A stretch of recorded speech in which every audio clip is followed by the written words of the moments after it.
Okay, ladies and gentlemen, hey, we are back, man, and we're gonna get right into it. If you haven't seen Man of Steel, go ahead and click stop now. Let's go ahead and stop listening because it's gonna contain major spoilers, man. We're gonna start from the back of Man of Steel, from the ending, and go all the way back to the beginning. I think it's very important that we discuss just a little bit of what happened. As many of you have already realized, or already know, or have already experienced, the death of General Zod. It was a shocker. It was something that myself, I didn't expect to happen. I thought that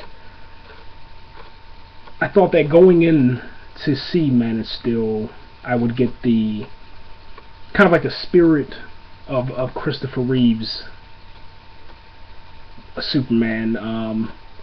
Kind of get like an old, I guess, how do you want to say it? Since everything has been so dark, even with Avengers, Iron Man 3, Thor, Captain America, every single comic book movie ever since Batman Begins has been so dark and, I guess you can say, absent of hope. I thought that with David S. Goyer and Zack Snyder and Christopher Nolan putting this, leaning on this ideal of hope, you know, even changing the meaning of the S on Superman's chest to represent hope, and it means hope.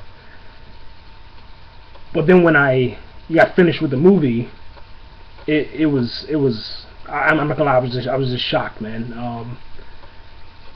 I still give the movie 5 out of 5 stars. I just didn't expect that to happen, and I think that's for me. That's really what took this movie to the next level for me. And I was blown away because Dark Knight Rises was a decent movie. It really was, but I kind of expected it to happen. You know what I'm saying? They told you what was going to happen. Even in Man of Steel, they did the same thing. You know, General Zod said, either I die. This is the only way this is going to end is if I die or you die. That's the only way it's going to end. But I kind of still held on to this idea, I guess, and this understanding of who I thought Superman was. And I'm gonna be honest with you. I have no clue who Superman is right now. I mean, throughout the whole entire movie, he's, you know, on this journey to find himself, and then, I mean, honestly, I'm at a loss for words. I have no clue who he is. He's definitely somebody you don't want to mess with. He's a little bit more serious than all the other variations, you know. But yeah.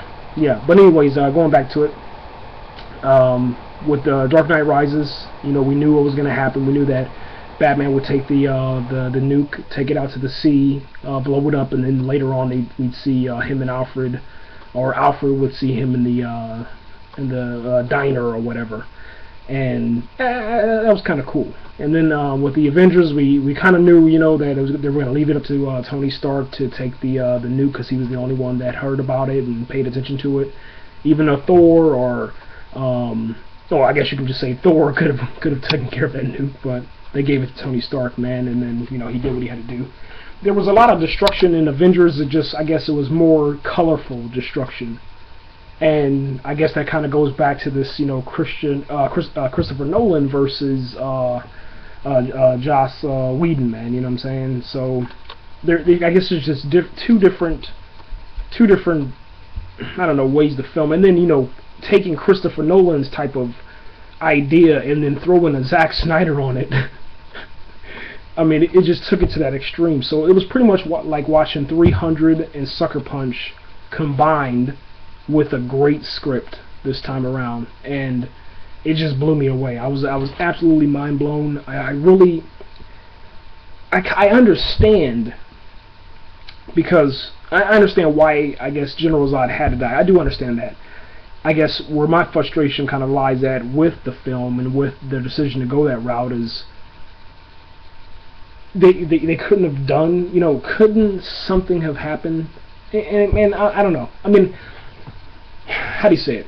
We had the battle for Smallville, and that was absolutely, it was insane, okay? A lot of death in that scene, too. I mean, you're talking about half the town was destroyed, and a lot of people just lost their lives, man. Soldiers were killed. They were just violently, viciously murdered.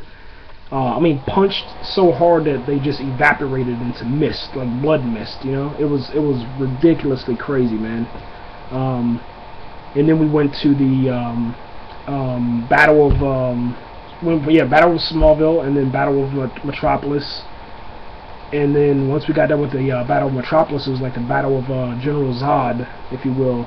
And it was almost, to me, it was almost like two battles, because you had the battle to stop where Colonel Hardy slammed his ship into the to that little Earth.